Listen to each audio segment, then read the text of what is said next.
ছাত্রছাত্রীরা দেখো মনোযোগ সহকারে। এরপরে এখানে নাই তো আসছে আমরা শুরু করব। হ্যাঁ করি।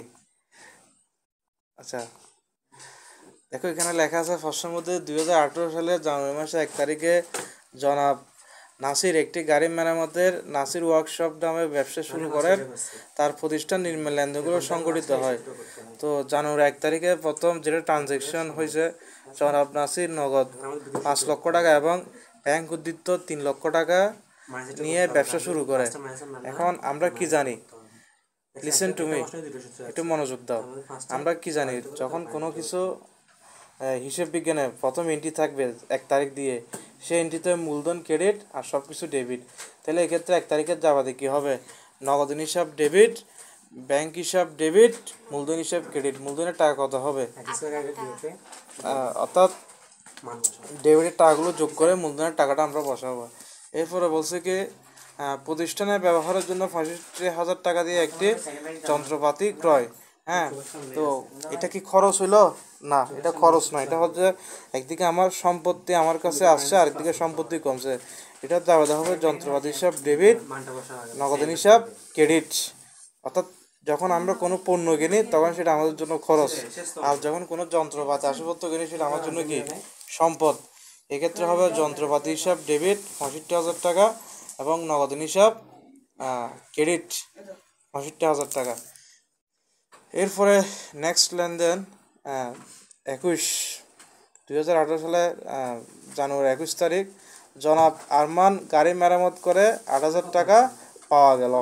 তো আমার প্রতিষ্ঠানের নাম কি, হিসেব প্লিজ রেসপন্স করো আমার সাথে। যে প্রতিষ্ঠান এখানে কি, আমরা কি ব্যক্তির হিসাব করতেছি নাকি একটা প্রতিষ্ঠান হিসাব করতেছি? হিসেব বিজ্ঞান সবসময় একটি কোম্পানি একটি প্রতিষ্ঠান হিসাব করে এবং বছরের শেষে সে তার ট্রানজ্যাকশন হিসাবগুলো করে। তো এখানে বলছে কি, জনাব আরমান গাড়ি মেরামত করে 80,000 টাকা কি করে, 80,000 টাকা পাওয়া গেল। এখন এই 80,000 টাকা যে ফাইল, এটা তার জন্য কি আয় নাকি ব্যয়? অবশ্যই আয়। তাহলে এই আয়ের নাম কি দিব? এর নাম হচ্ছে কি সেবাই। সেবাই হিসাব সেবাই না, এখানে একটা কিন্তু আছে। জনাব আরমান গাড়ি মেরামত করে 80,000 টাকা কি গেল, পাওয়া গেল। তো যেহেতু 80,000 টাকা পাওয়া গেছে, সেই দুইটা যাবে হবে তোমার কাছে নগদ টাকা আসছে, ক্যাশ আসছে, নগদ হিসাব ডেবিট, সেবা হিসাব ক্রেডিট। এর বলছে মাহিন এন্টারপ্রাইজকে চেকের পরিশোধ 1,000 টাকা, 21,000 টাকা, দুঃখিত।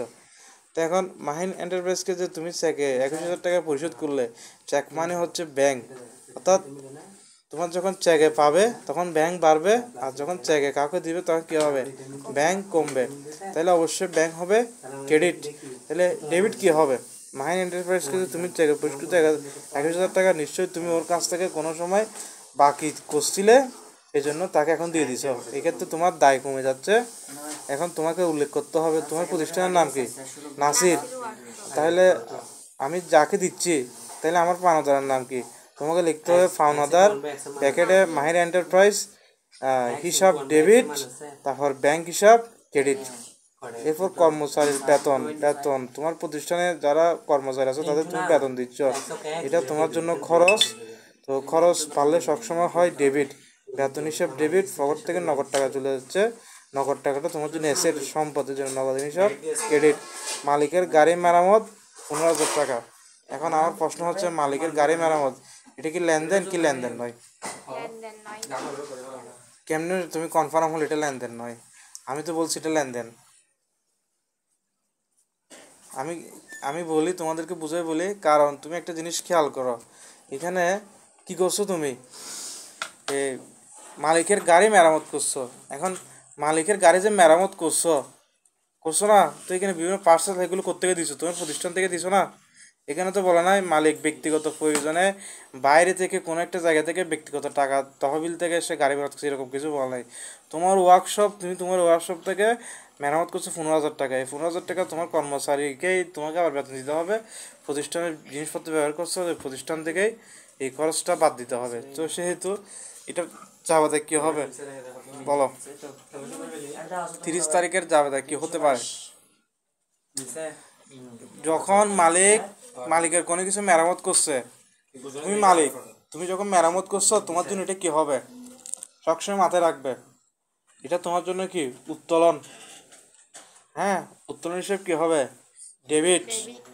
এরপর আবার আসল এই যে উত্তোলন করছো, যেটা তুমি জমা রাখো তুমি তোমার প্রতিষ্ঠান থেকে উত্তোলন করছো, তাই মালিকের গাড়ি মেরামত, আবার মেরামত করে 15,000 টাকা একদিকে তোমার থেকে উত্তোলন খরচ হয়ে গেছে, আবার অন্যদিকে কি হয়েছে? সেবাই হিসাব কি? ক্রেডিট। মানে একদিকে তোমার প্রতিষ্ঠানের টাকা খরচ হয়ে তোমার কাছে গেল, যার কারণে এখানে দেখো একল ডেল প্লাসি সমীকরণ একবার উত্তোলন 15,000 টাকা বাদ, আবার 15,000 টাকা যোগ, অর্থাৎ আমার গাড়ির জন্য আমি খরচ করছি যে টাকা, এই টাকাটা আবার আমার কাছে আসলো ঘুরে ফিরে। বুঝতে পারছে? আচ্ছা, আর এখানে আরেকটা কোনটা কনফিউশন ছিল?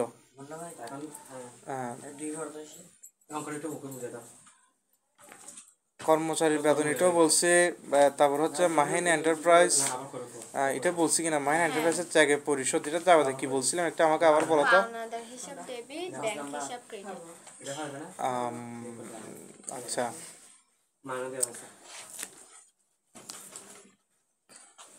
কি বলছিলাম?